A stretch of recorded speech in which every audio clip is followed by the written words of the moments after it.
As of February 2020, every single minute of every single day, an average of 500 hours of video is uploaded to YouTube. That's 30,000 hours of content every 60 minutes. Most of these hours are never remembered, never retained by our memories, and blend in with the mountains of imagery we see daily, never to be thought of again. Of course, there are exceptions. These exceptions are rare, and usually in the form of a single photo or a few fleeting seconds. Tiny drops in an endless sea, yet they cause ripples. Neil Armstrong as he took those first tentative steps onto the moon. John F. Kennedy, smiling and waving to onlookers in Dallas, moments before an assassin's bullet cut his life short. And the image of a Navy sailor, romantically embraced with a woman in white uniform, smack dab in the middle of Times Square, celebrating the end of the war. But these moments are remembered for a reason. And more often than not, it is because they evoke feeling, milestones, fear, celebration, debate.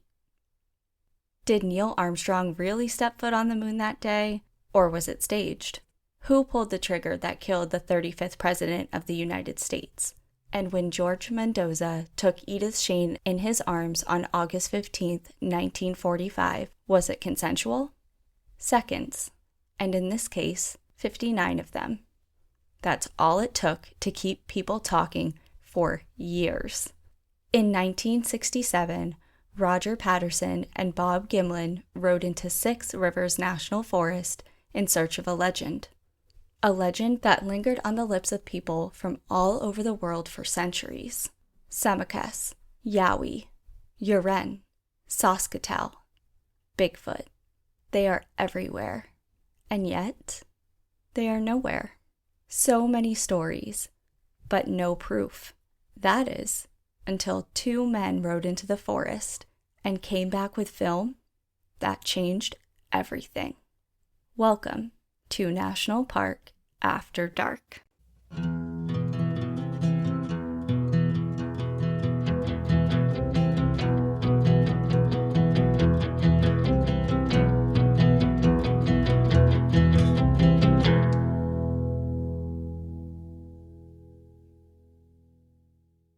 I'm sorry, I just saw your face light up the second you said Bigfoot. He's here. I have prepared my whole life. My whole life has come to this moment, and I didn't even know it.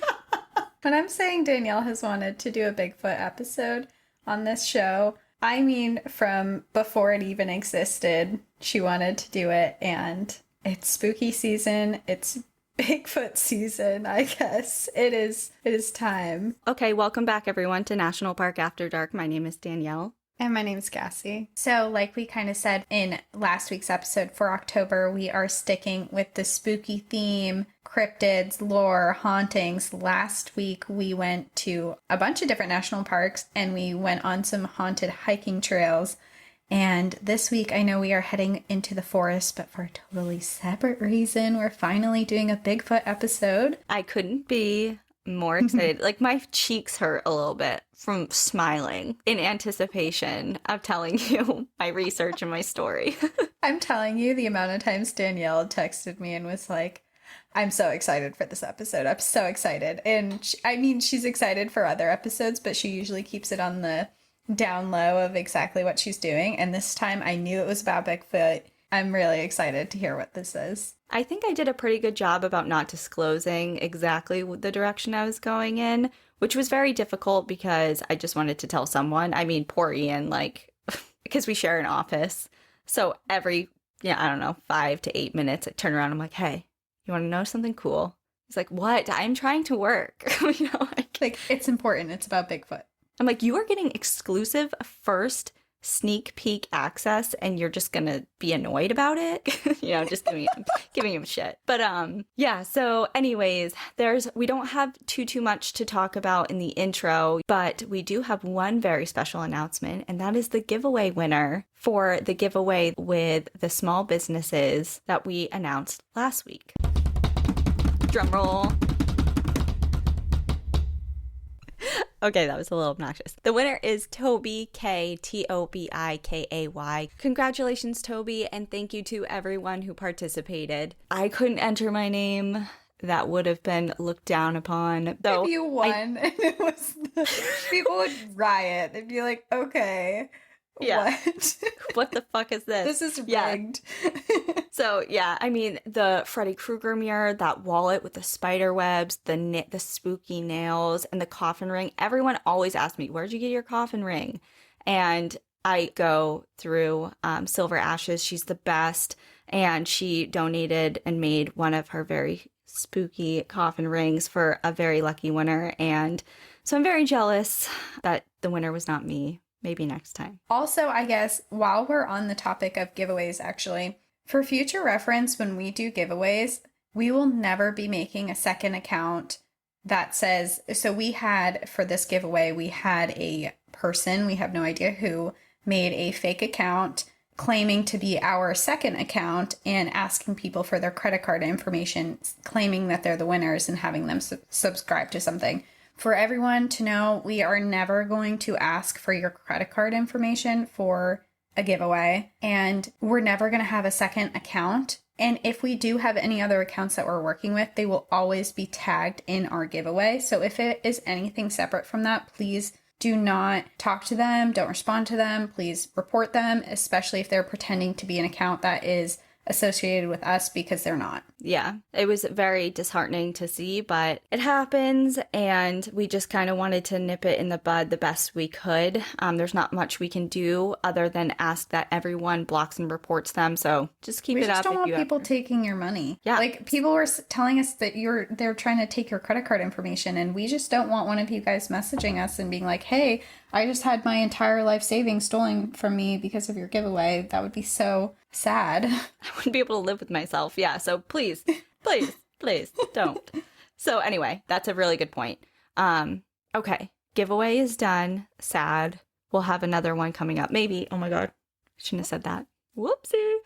Anyways, moving on. I'm ready to tell everyone about Bigfoot, one of my biggest passions.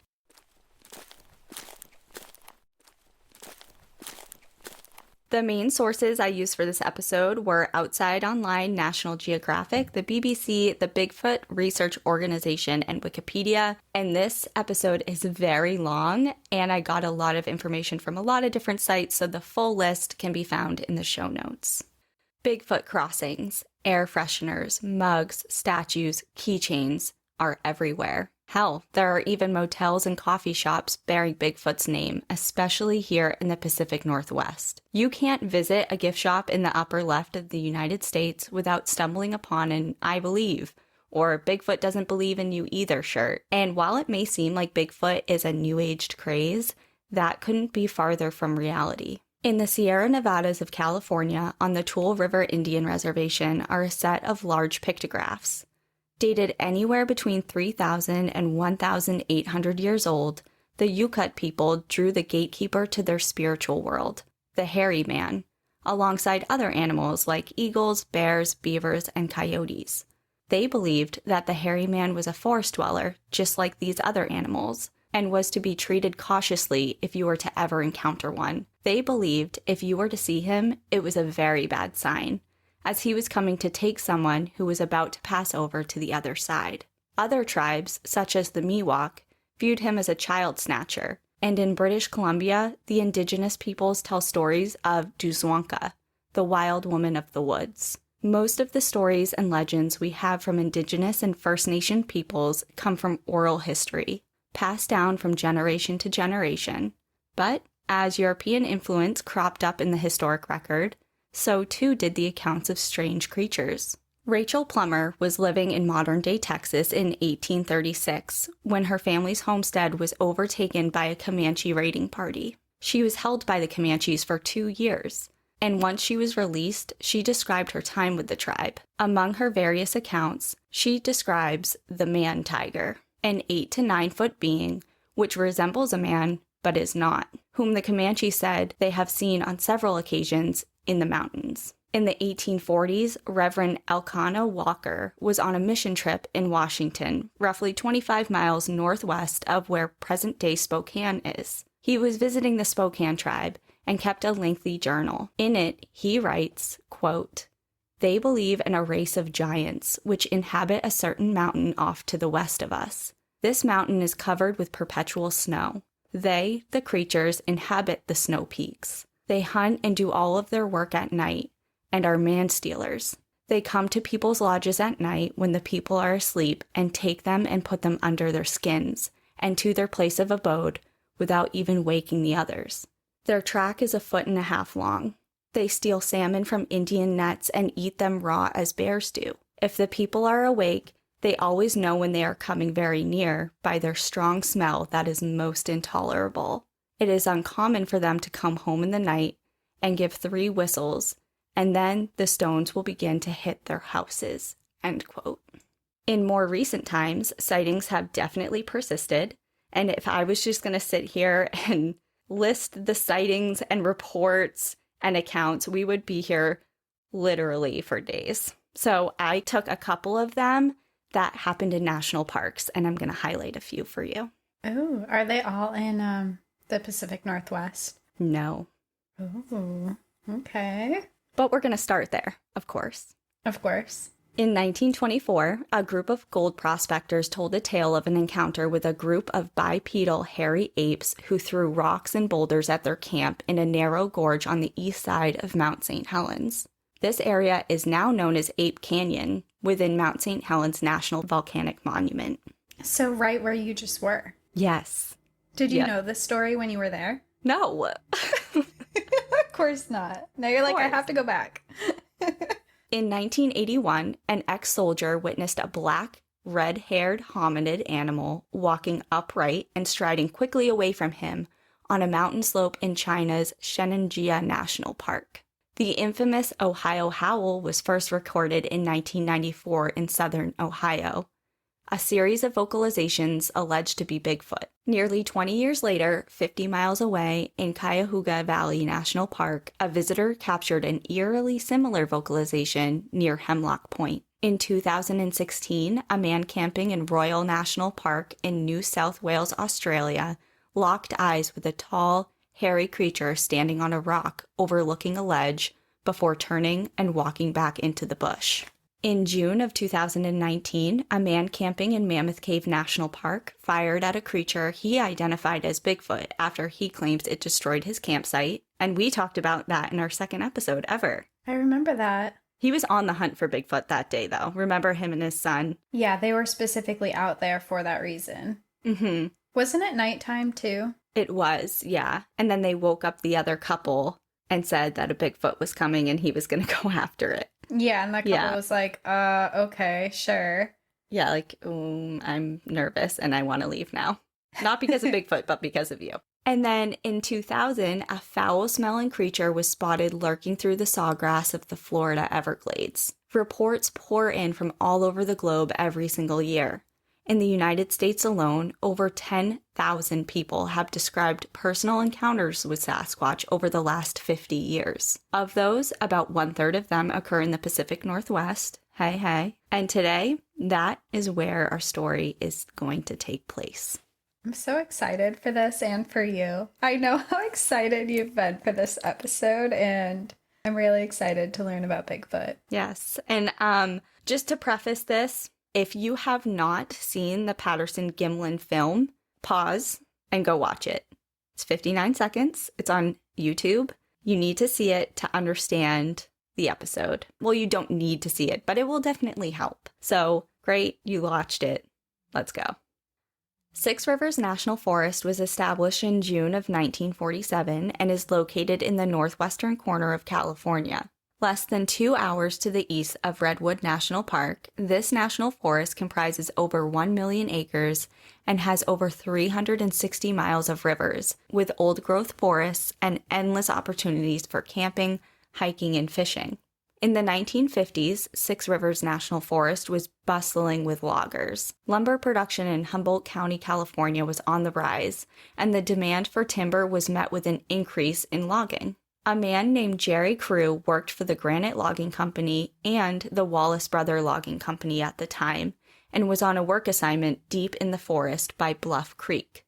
He'd been on that assignment for going on 2 years and was very familiar with the area and the local legends. Stories of 700-pound logging equipment being moved or going missing altogether, only to be found suspiciously far away from the worksite. And the tracks. Giant footprints seen sporadically throughout the area. A man named J.W. Burns, dispatched by the government to work with the Tsitsalis people in British Columbia in the 1930s, learned the word Sasquatch, meaning wild man or hairy man, the word from which Sasquatch is believed to have come from.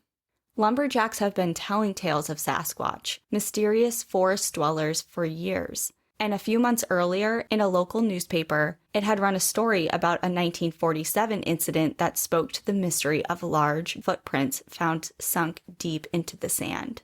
Jerry had heard all of these stories, but saw evidence for himself on August 27th of 1958. Large, human-like footprints in the freshly leveled earth at his work site. The work crew nicknamed the maker of these prints Bigfoot.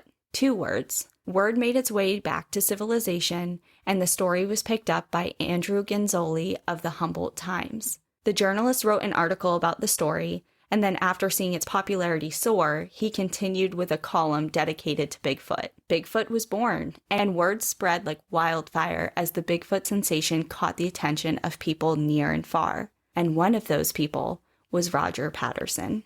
Roger Patterson was a through and through Bigfoot fanatic. Being from Yakima, Washington, it can be presumed that he had heard of Sasquatch growing up. What we do know for sure is that in the early 1960s, his interest was piqued. He wrote a book called Do Abominable Snowmen of America Really Exist? And that came out in October of 1966. So he was into Yetis and all of the cryptid kind of things. He's not just a Bigfoot person. Like, he believes in other stuff too. So he definitely focused his attention on Bigfoot, whether that was, in the United States, in the Himalayas, and elsewhere. He was a fanatic and would tell everyone that would listen about it and his thoughts and opinions on the matter. So he followed these stories and sightings and things from around the area very closely. And he was totally taken and enthralled by it. And he was not a Bigfoot researcher at all. He was an enthusiast because by day he was a rodeo rider. And this was his spare time thing. So he's a cowboy and Bigfoot believer, author, searcher. He's got a hat of many colors here. Yes, exactly.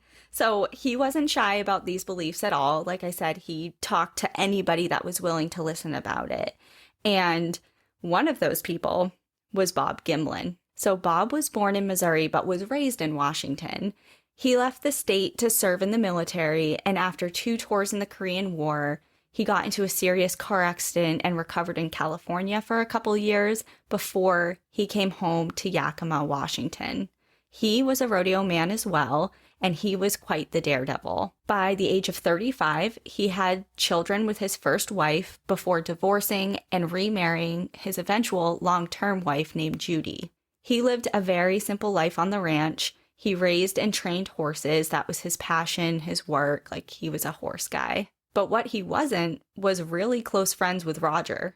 They knew each other from years before. They were both in the rodeo circuit. They knew who each other were, and they were both veterans, but they weren't besties or anything like that. Okay. But when Bob ran into Roger in town one day, Roger opened the floodgates about Bigfoot. He was like, let me tell you all about this.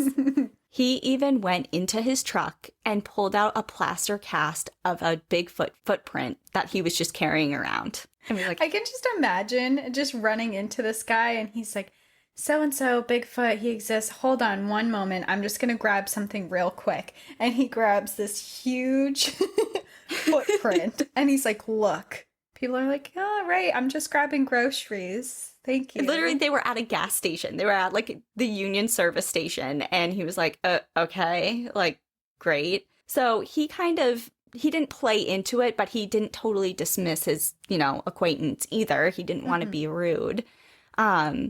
But Roger kept going on, and he was asking Bob if he wanted to go onto an expedition to Mount St. Helens in search of this elusive creature, because he had heard the stories and he knew there was activity there. Roger was at the time recovering from a fight with cancer, and now that he was on the mend, he was really determined to get out into Squatch country. And Bob initially turned him down. He's like, dude, I'm really busy. I don't have a lot of time to break away and go on like an expedition with you. I mean, they're both ranchers. Running a ranch is a lot of work. He can't just clock out and leave. So he turned him down at first, but they did go on shorter treks out into the backcountry via horseback and just kind of spent time that way, spent days doing that and a couple little overnights. And that is when Roger really started to wear Bob down about going out on a larger expedition. So at this point, was he believing in Bigfoot, or had Roger just talked about it so much he was finally like, okay, I'll come with you, we'll go, whatever? Yes, the latter of that. Okay. So obviously Roger was hardcore Bigfoot guy, and I think at this point in time Bob was just like, I'm going to listen to you and I will accept what you're saying, but that doesn't mean that I'm now a believer and I'm dropping everything to go with you to hunt down this famous cryptid. So during their shorter little trips, Roger would talk about him incessantly, about the history, the lore, the legends, the different various evidence that's been popping up about Bigfoot. And he would even bring along a little cassette recorder that he had copies of recorded testimonials from people who claim to have seen Bigfoot themselves. So he's like, here, listen to this person, and they're going to tell you their story. He's just carrying around a bunch of stuff about Bigfoot all the time. On hand, ready to whip it out of his back pocket. He's like, oh, you don't believe me? Well, listen to this person. I have 5 hours of witness testimony right here. So even right here, I wrote, Roger's eyes grew wider while Bob rolled his. He was not entirely convinced. And then in August of 1967, Roger caught wind of a story from Ray Wallace, one of the Wallace brothers of the Wallace Brother Logging Company that Jerry Crew worked for in Six Rivers National Forest. There had been tracks found around Bluff Creek, coupled with strange activity at the worksite. Roger knew he had to get there, and he knew exactly who he was going to bring with him.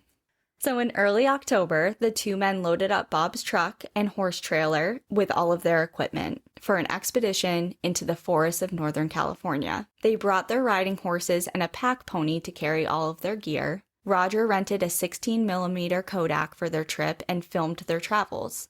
There are various accounts of exactly how long they were in the woods and in the forests during this expedition. Some accounts say a couple days. I've watched interviews with Bob where he says it was 2 weeks. So anywhere from a couple days to a couple weeks, they were out there. They rode all day, every day. They covered miles upon miles of terrain with no dice.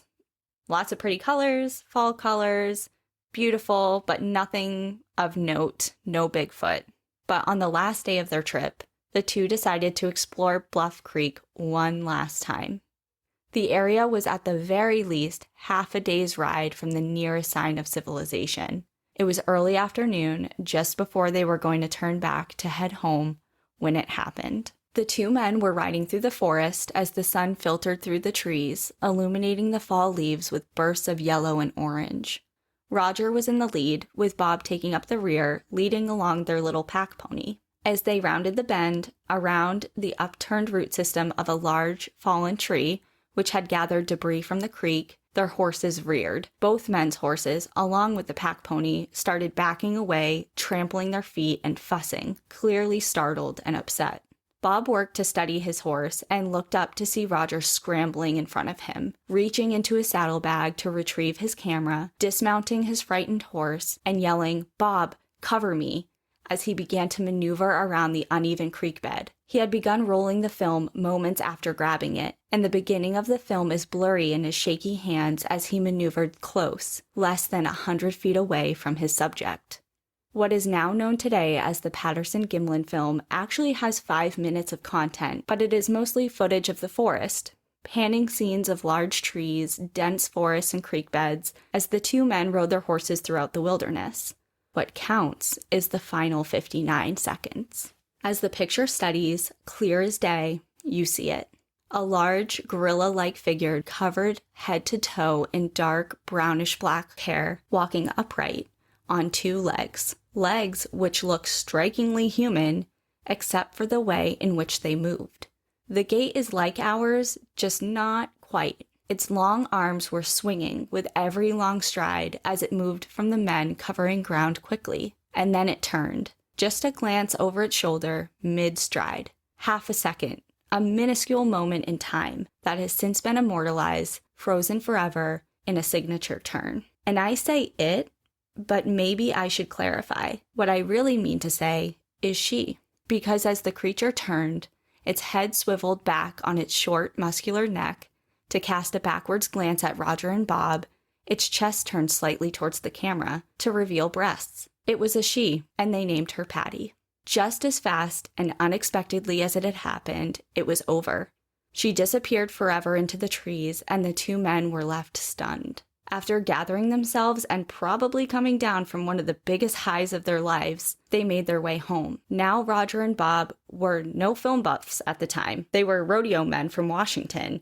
They had no connections with the film world at all. But Roger wanted his film to be shown to the world. Just imagine they're on this trip, and I'm just thinking about Bob. Bob's like, God, we're out here. There's nothing here. I'm sure this last track, he was like, come on, Roger. Like, there's nothing out here. Let's turn around. And he's like, no, just one more time. So they go out. And then that video that they catch, and I've seen it, and I know exactly what you're talking about when you say she looks back over her shoulder, and it's just like a slight glimpse. Mm-hmm. She, like, looks back at them like, I see you. Yeah. And then she just heads off back into the forest. I get goosebumps even thinking about it now because obviously Bob is here or there about it. Like, whatever. I think he was in it originally just to, more so to indulge his friend and to provide companionship. But then to, like, see it. Like, I just thought you were my crazy friend. Like, what's going on? Did you do this? Like, what is that? Yeah. And then, it's kind of like with how I'm picturing Roger is like, he kept asking, one more day, just one more day, a couple more hours, like just one more location. In a lot of interviews that Bob has given over the years, he said that he was the one who had to reel Roger in. Like, I have a life that I need to get back to. We need to end this at some point, and I'm going to be the one to do it. So he was the one that was saying, okay, on this day, we are going to leave. Because for Roger, like, he was just so desperate to find Bigfoot that he was just willing to do. It's kind of like when you're, gambling. It's like, come on, just one more deal or like one more scratch ticket. I know happen. It's right around the corner. And in this case, it was.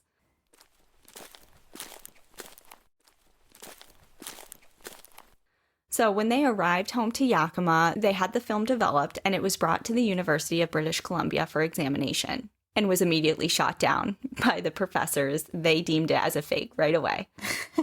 So Roger was discouraged, but certainly not defeated, and he pressed on. Soon, the Associated Press caught wind of the film and ran a story that the two men had film evidence of Bigfoot, but funny enough, they never published any pictures from it or anything like that. They were just like, okay, they have this evidence, the end.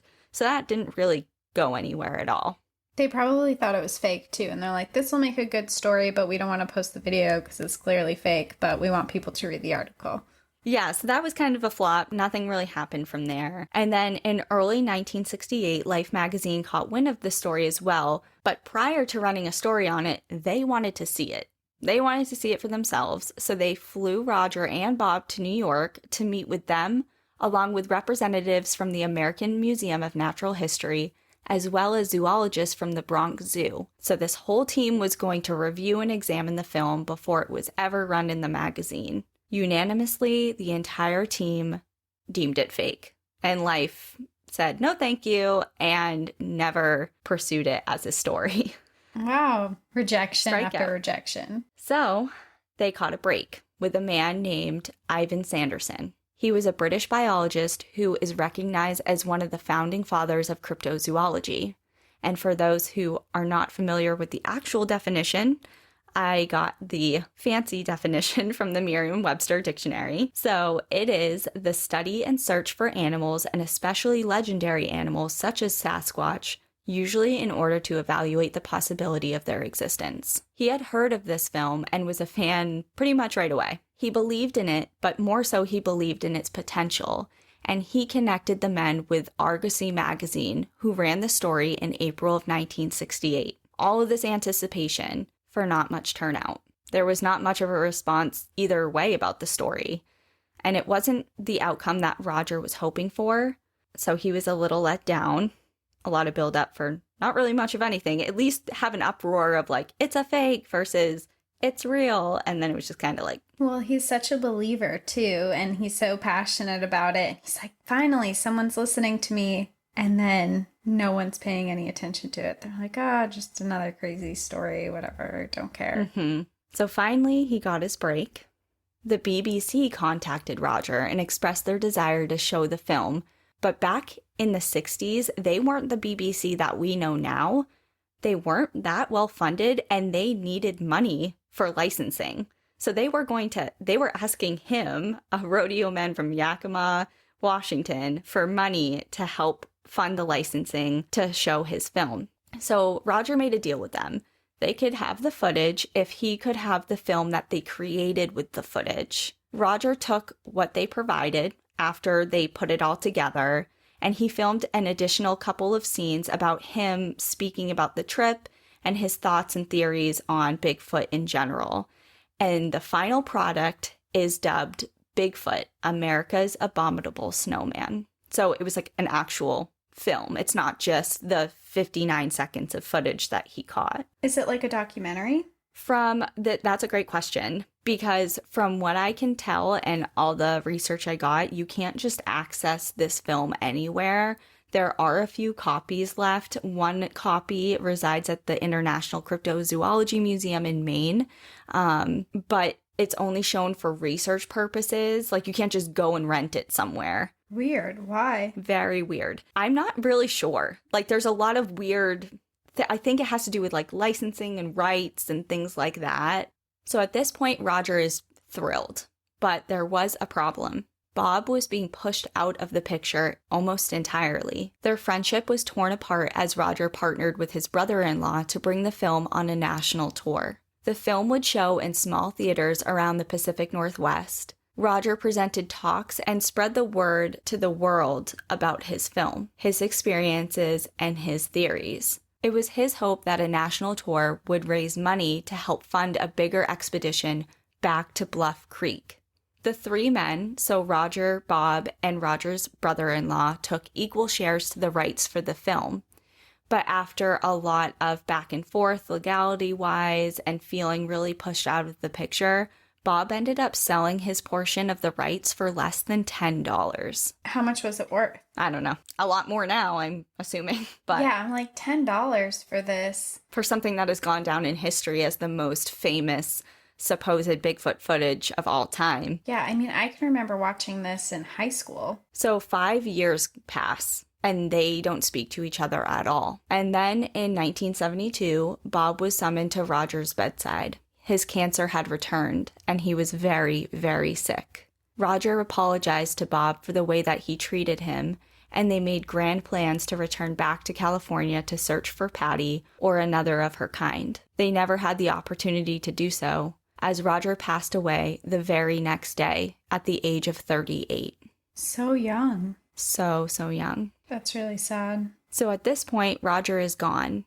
And that left Bob as the brunt of every scrutiny there was. People would call him crazy, taunt him by driving by his home and yelling smartass remarks. And they even taunted his wife, Judy, who worked at a local bank. The couple was starting to feel really, really isolated and ridiculed in a town that they had made their home. And Bob wasn't even the Bigfoot fanatic in the first place.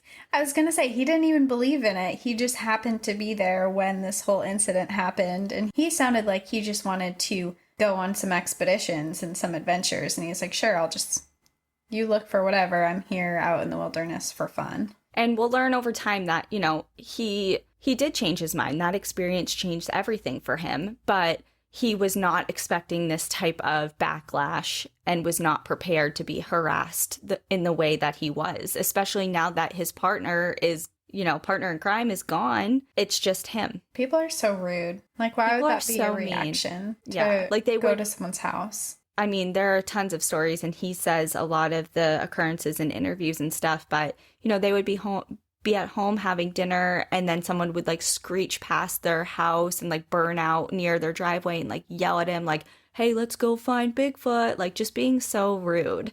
Hate that. He was facing a lot of ridicule, basically the firing squad, but sightings of Bigfoot were cropping up everywhere. Oregon, Washington, Georgia, Florida, Texas, Ohio, on and on and on.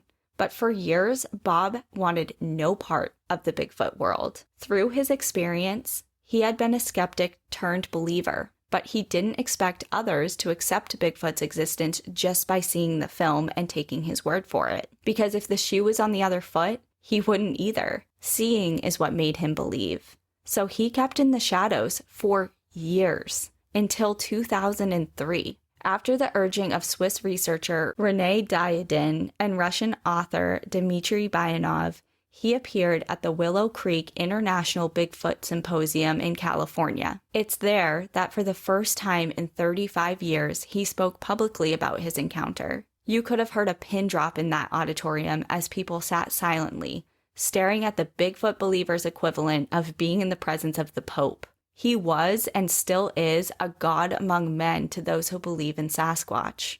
After concluding his talk, the entire room erupted in applause, and every single attendee rose to their feet. Bob finally felt a sense of acceptance, and he ran with it. He has since traveled to conventions across the country and has given many interviews about his experience with Patty in Six Rivers National Forest in October of 1967. He may be a celebrity in some circles, but not in his world. He lives in a 1,500 square foot home in central Washington, nearing 90 years old.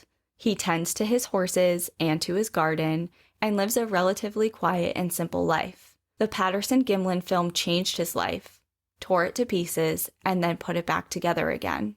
He went on record with interviewer John Green, a well-known Canadian Bigfoot researcher, saying, quote, I can understand why they don't believe in it, because I didn't believe it either. But I saw one, and I know what I saw, and I know it wasn't a man in a suit. It couldn't have been. But not everyone is convinced. The legitimacy of this film has been up for debate since practically day one. It's been picked apart hundreds of times by thousands of people. Forensic analysts, scientists, primatologists, filmmakers, and regular Joe Schmoes on the internet. Books have even been written deconstructing the authenticity of this film. Cynics from around the world have picked apart the film, digitizing and enhancing the video to study it, slowing it down, zooming in, speeding it up. But they don't just harp on the film itself, they go after the people who filmed it. In his 2004 book, The Making of Bigfoot, author Greg Long makes his skepticism very well known.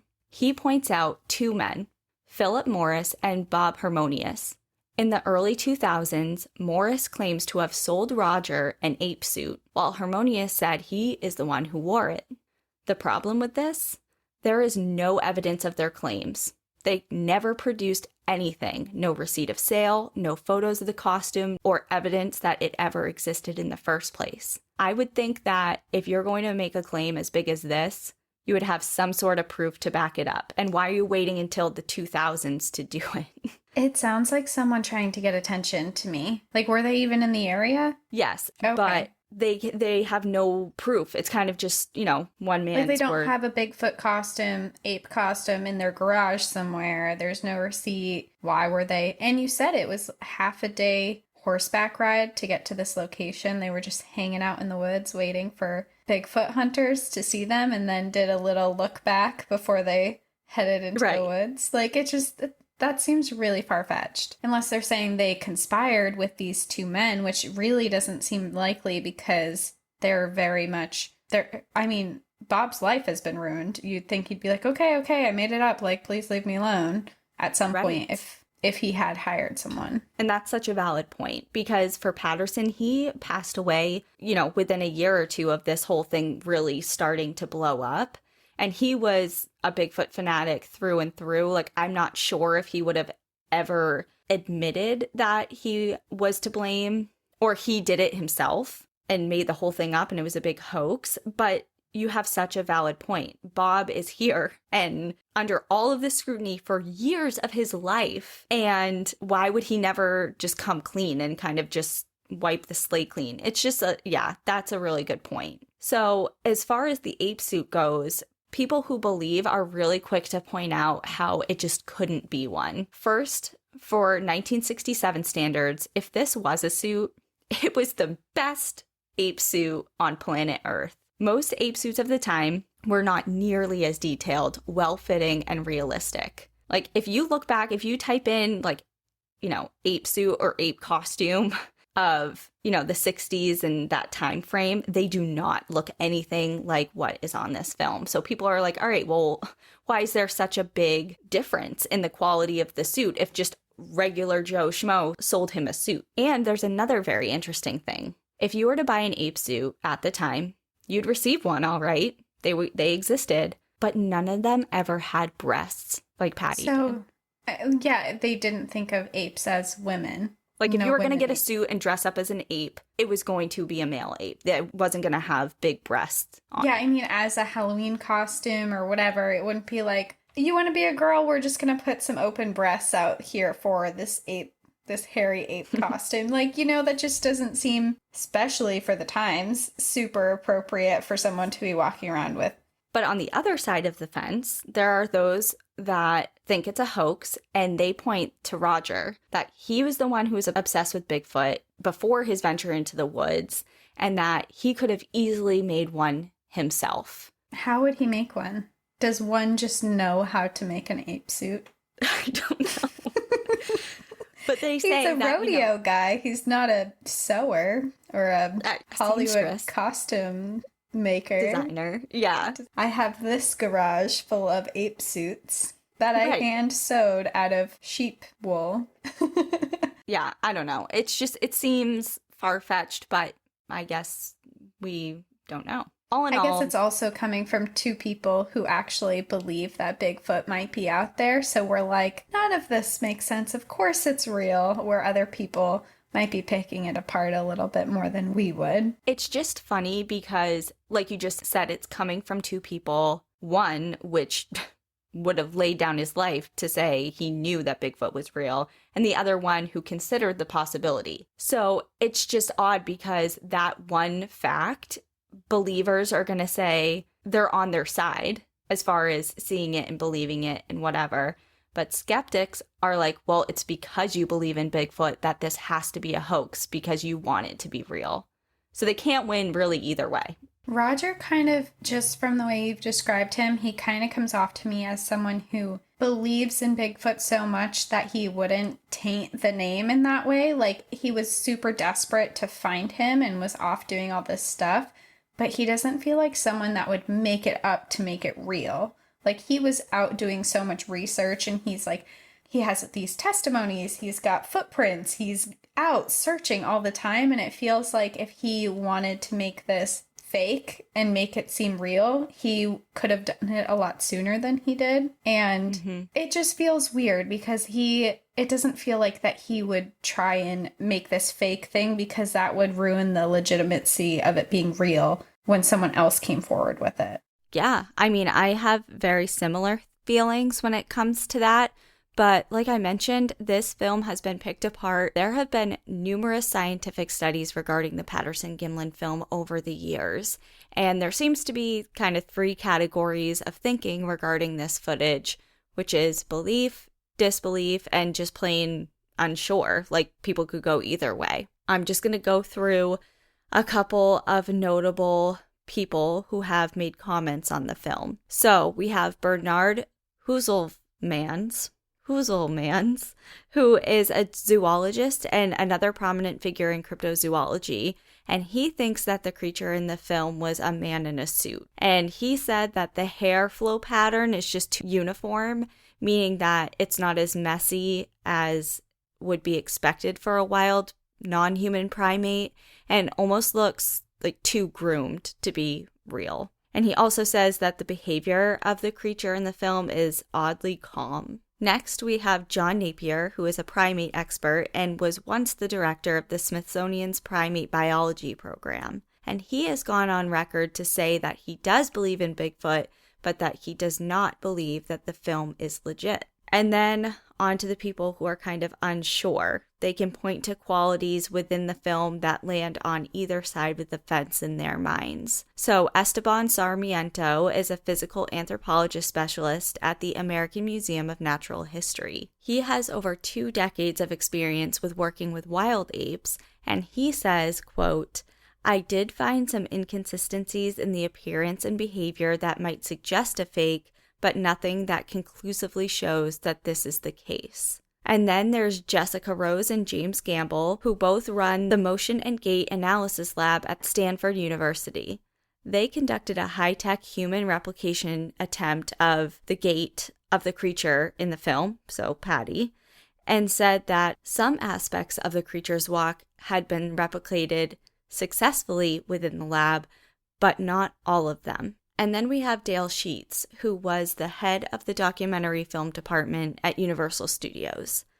He and a few technicians from the special effects department were shown the film, and they concluded that, quote, "We could try to fake it, but we would have to create a completely new system of artificial muscles and find an actor who could be trained to walk like that. It might be done, but we would have to say that it would be almost impossible." And I do have to note, this is like 1960s, late 60s time frame is when they made this quote. And then there's Bill Munn, who is a retired special effects and makeup artist. After years of researching the film and analyzing it, it is his opinion that the film depicts a non-human animal and not a man in a suit. There's John Chamber, an Academy Award-winning monster maker who is very famous for his innovative and flexible masks in the Planet of the Apes series. And at one point, it was actually rumored that he was involved in creating a suit for Patterson to use in this big, elaborate hoax. But in a 1997 interview, when he was asked about that, he denied the allegation, saying, "I'm good, but I'm not that good. If the creature is a man in a suit, then it is no ordinary gorilla suit. It is not something that they bought or rented in a store. It would have to be something tailor-made." So at this point, it's just one man's word against another, like he said, she said type of thing. So obviously tons of varying opinions there, but let's just put the film aside for a moment because there are some very notable names that have their own judgments based on other evidence.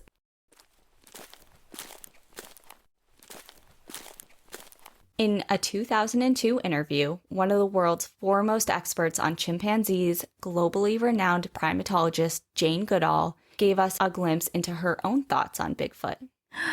Jane Goodall herself is a Bigfoot believer? The woman herself. The woman herself. If you don't believe Jane Goodall, then who are you going to believe? I know.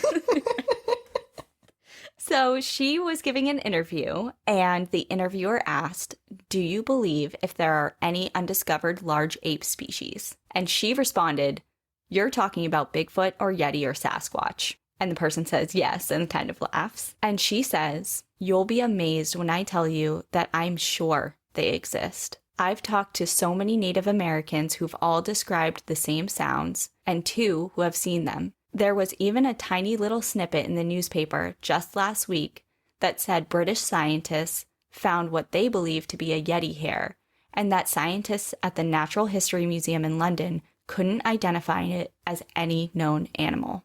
Well, there you have it. Jane Goodall. Case closed. Episode's over. He's real. End of story. Okay, End it now. thank you. Goodbye. Everyone, so much for tuning in. Yeah, no, we have more to say, but her opinion, her professional opinion, I mean, she is the go-to person when it comes to anything related to primatology. She's a pioneer expert in the field. So to have her say in, just not her opinion and personal feelings about it, but from a professional standpoint, that's something to be said. Jeff Muldrum, one of the foremost experts on foot morphology in the world, the keeper of the largest archive of Bigfoot footprints and casts, author and anthology and anatomy professor at Idaho State University, says, quote, "No, I don't believe in Bigfoot. Belief usually connotates a position of faith, a conviction held in the absence of evidence. I, for one, am convinced by the evidence I have studied at length."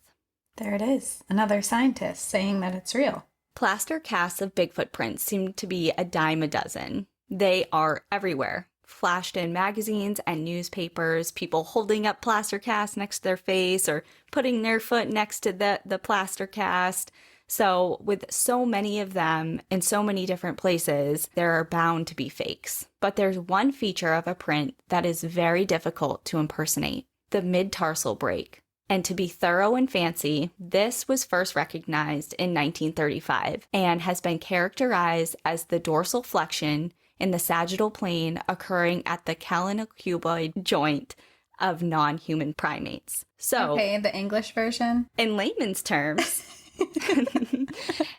And it's funny because it's like, okay, dorsal flexion, sagittal plane, the calanocuboid joint. Like, I understand these things in little snippets, but same. altogether, Every word you said, I'm like, okay, here it is. Okay, you're talking about this part. And then you lost me towards the end, though, a little bit. So altogether, it's very confusing. But essentially, it is the ability that non-human primates have that allows them to lift their heel independently of the rest of their foot.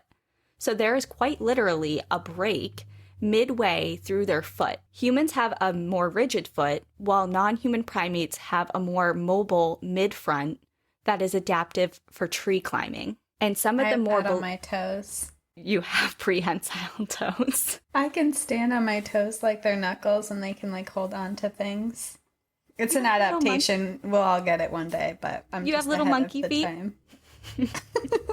You may have some weird ass toes, but you don't have a mid-tarsal break. So most of the more believable casts that people hold in high regard, they all show this mid-tarsal break. So it's right in the middle of the foot. Instead of it being flat all the way across on the print, there's a clear break within the midsection of the foot. Investigator Jimmy Chilchut of Conroe Police Department in Texas is a finger and footprint specialist, and he has visited Jeff Muldrum and examined over 150 of the casts in his collection. He points to one particular print taken back in 1987 in Walla Walla, Washington, which convinced him that Bigfoot was the real deal. In a National Geographic interview, he states, quote, "The ridge flow pattern and the texture was completely different from anything I have ever seen. It certainly was not human, and of no known primate that I have ever examined. The print ridges flowed lengthwise along the foot, unlike human prints which flow across. The texture of the ridge was about twice the thickness of a human, which indicated that this animal had very thick skin." The Walla Walla print was the first of many that solidified his opinion. The Skookum cast, which is a 400-pound block of plaster made in the year 2000 from an impression made in the mud found in the Gifford Pinchot National Forest, is a cast of what appears to be a large animal that laid down on the ground on its side. Meldrum said that the cast contains recognizable impressions of a forearm, a thigh, a buttocks, an Achilles tendon, and a heel. It's 40 to 50% bigger than any normal human being. The anatomy doesn't jive with any known animal. Any known animal. It's funny he should say that.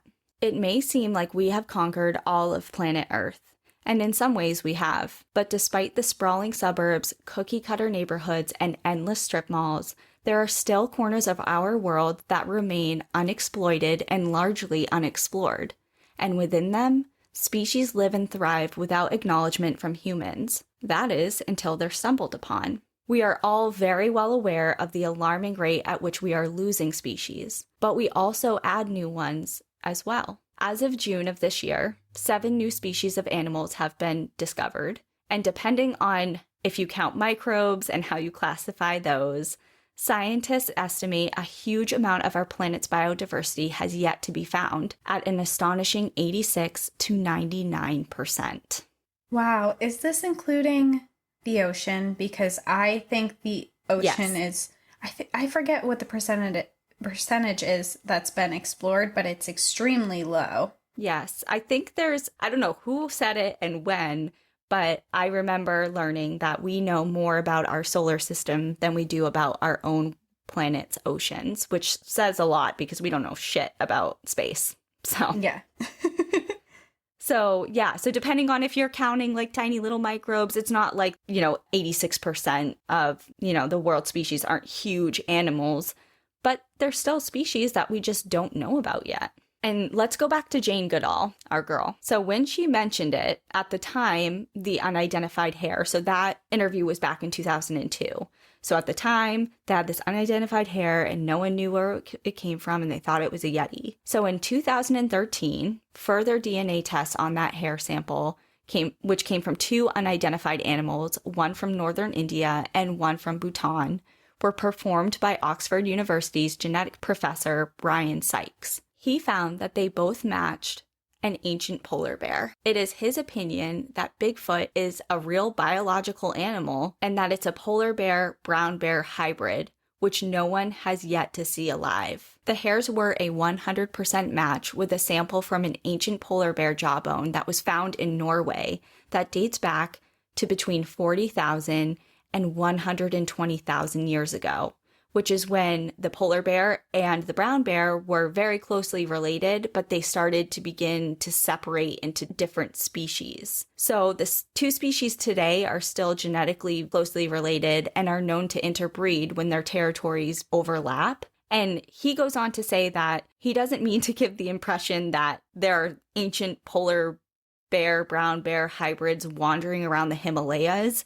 He is suggesting that there could be some sort of subspecies of brown bear in the area that are descendants from this ancestor that are wandering around. And if there's some sort of hybrid that we haven't discovered yet, they may act a certain way and display different types of behaviors that people are reporting and are thinking are Bigfoot. So this hair that they found is not related to Bigfoot at all then? Correct. But he thinks that people are indeed seeing and hearing weird things from an animal they cannot identify. He thinks that's legit in this area, in the Himalayas. But he thinks that it's this bear. He doesn't think that it's a giant bipedal ape.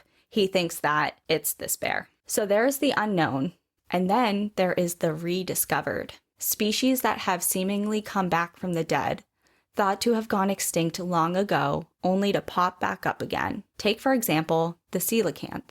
Thought to have gone extinct with the dinosaurs 65 million years ago, this fish popped back up in 1938 in the nets of a local fisherman in Africa. And since then, 2 species of coelacanths have since been identified and have been found in populations off of the east coast of Africa and in the waters off of Indonesia. So they're ocean fish. They're deep. They live in the deep waters of the ocean, but everyone thought they were extinct 65 million years ago. And then all of a sudden, some guy just caught one in his net. And he's like, okay, but what is this? I thought it was extinct. Yeah. Well, there it is. The ocean is just so huge and unexplored that we have no idea what's going on down there because most of the ocean is inaccessible to us. I mean, we haven't seen a majority of it, so we got some stuff hiding in there. So it's not just in the ocean. The New Guinea singing dog, a species that is closely related to the Australian dingo, was thought to have gone extinct until 2016 when a population of them were rediscovered in a remote region of the country. Or the night parrot, considered the holy grail for bird watchers. This nocturnal bird lives in very remote areas of Australia and is very difficult to find. Thought to be extinct for over 100 years until one was spotted in 1979. And since then, only a handful of confirmed sightings have been documented since. Wow, that's really cool. This is kind of reminding me of, especially because in our area, or my area, because you're in Washington now, where people have said mountain lions aren't in New England, but there's these strange appearances coming up, and if you look it up, it's like mountain lions are extinct, but are they? Or are they just very elusive? Did I ever tell you about, it wasn't this last summer, it was the summer before, about Ryan's trip to Maine? No. Okay. So for everybody listening, not that it matters, my previous boyfriend, Ryan, went on a canoe trip up in northern Maine with his friends. He went backpacking. It was a big, they were out there in northern Maine. And if anyone knows where, what Maine's like, it's no man's land for most of the state. So they were paddling in the very early morning. They rounded a bend and there was a little area of shore and they saw a mountain lion with a duck in its mouth and then wandered back into the woods. And they all lost their shit because there was 3 of them. And they were like, what the hell did we just see? And then they reported it to the Fish and Wildlife Department. And I don't know whatever happened with it, but they know what they saw. And it's just it's so funny because, we can deem things extinct all we want, but it's a known animal that's still prevalent in a lot of our country, and that's their historic range, and they're in Canada, and Maine's right there. Yeah, it's they don't have to go through Border Patrol. They can just come on over. How do you know where they are all the time? And we're not out in the backcountry all the time either, so. So you just never know, what's lurking around. So, is Sasquatch some sort of ape living in these remote areas of the world? Sure, as of today, there is no evidence of primates in North America, but that doesn't mean we won't ever find any. Some Bigfoot supporters believe that the animal is a distant descendant of Gigantopithecus, an extinct genus of ape from southern China. The first remains of this species was identified by an anthropologist in 1935, and since then, only a small amount of remains have ever been found, including teeth and mandibles. This species is thought to be closely related to the modern-day orangutan, and this ancient ape in life would have been huge, anywhere from 440 to 660 pounds. That's massive. And it's a known animal. Yeah. Lived once. So this is where theories come in. Theories connecting them to Bigfoot postulate that Gigantopithecus could have crossed the Bering Land Bridge during the last ice age, and then came to inhabit much of North America, especially where that land bridge connected to North America, which is the good old Pacific Northwest, into Alaska and into the Pacific Northwest. That's a really interesting theory to have for that. Has there ever been any weird remains found in the Pacific Northwest? Okay. So there are a lot of theories and thoughts and opinions. That's what it is at this point. They're theories and thoughts and opinions on the existence or lack thereof of Bigfoot.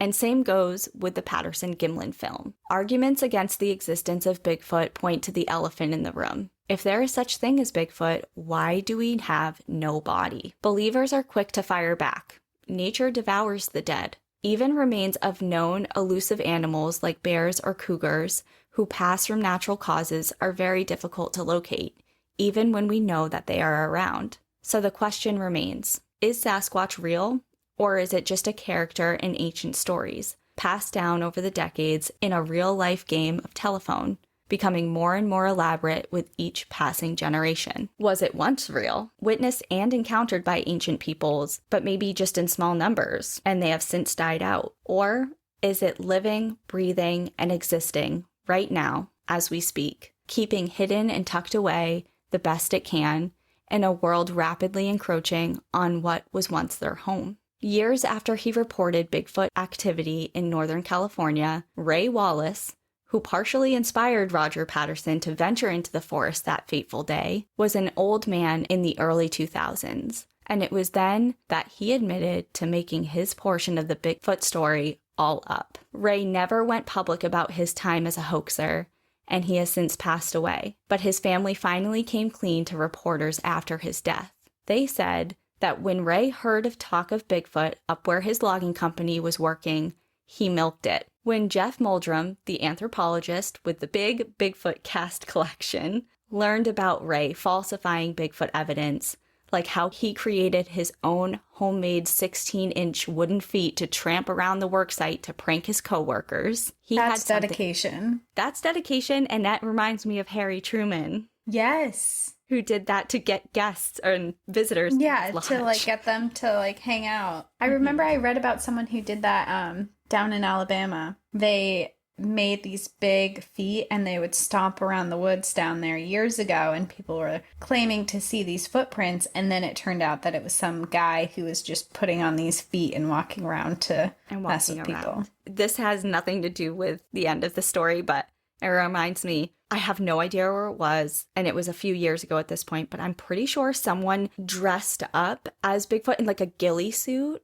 and someone killed him, like shot him and killed him because he thought he was shooting Bigfoot. So that's gone wrong. Don't dress up and go out into the Pacific Northwest or anywhere. Especially on someone's property dressed as Bigfoot. You never know who you're going to run into. But back to Jeff Muldrum. So when he heard of everything that Ray Wallace did, he had something to say, which can really hold true for almost any report about hoaxers. He says, though it's possible the whole phenomenon is a series of overlapping, independent jokes, it's also likely that behind all of the noise is a real creature. 54 years after the Patterson-Gimlin footage was captured in the forests of California and made its way around the world to millions, the film has never been conclusively debunked, yet it has never been confirmed as authentic either. Roger Patterson maintained his film's authenticity until the day he died, and Bob Gimlin is adamant to this day that what he saw that day was very real. No matter what you call it, Samacus, Yowie, Yaren,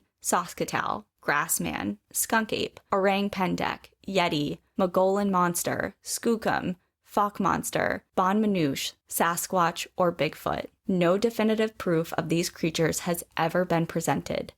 Yet. The stories endure, and with them, places seem deeper, darker, and wilder. And there's just one question that remains. Do you believe? Yes, I believe.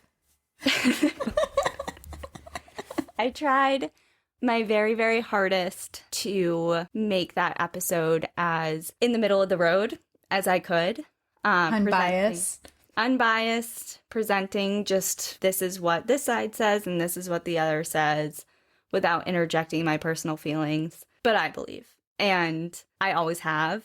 And I think even just, as I learn more and more, I grew up as a kid with I watched the Patterson-Gimlin film when I was a child, and I watched pretty much every Bigfoot documentary, most of it not by choice. I mean, my dad was a huge Bigfoot fanatic and actually reminded me a lot of Roger Patterson. And as the years have gone on and hearing testimony from like Jane Goodall and all of these different forensic experts and hearing things come to light that just make it more difficult to discount certain things. Of course, there are 1,000 to every one maybe possibility that this piece of evidence is true. There's 1,000 that are totally fake, but you just can't, if there's even just one, then to me, you can't totally discredit it.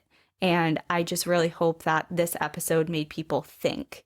I don't expect anyone to hop on board the Bigfoot train, but I just wanted everyone to really ponder and think about the possibility that there is a Bigfoot out there or a creature that we have not yet discovered. I think a good point that you brought to light in this episode, at least for me, is that Bigfoot might not be what we're all imagining and making it out to be, because like you said, with the game of telephone, things morph into something else, and maybe Bigfoot is real, just not in this way that we've portrayed them as. And it is, like Jane Goodall was saying, there's some type of ape that we haven't discovered and maybe is in North America. And I think that was a good point, that you might think of Bigfoot and be like, that's outrageous, there's no way, but maybe he's different, or she is different than what everyone's saying. Which is so valid. I'm looking up at my desk right now, and I have 3 things right in front of me that are Bigfoot, and they all look different.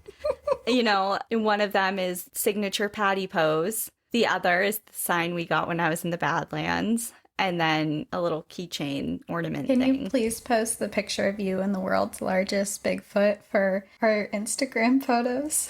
Definitely. I think the biggest draw about Bigfoot for a lot of people, whether or not you believe in what the world has kind of portrayed him or her to be, is a little deeper than just like a big ape. It's more of going back to places of the world and beings of the world that have kind of escaped us so far.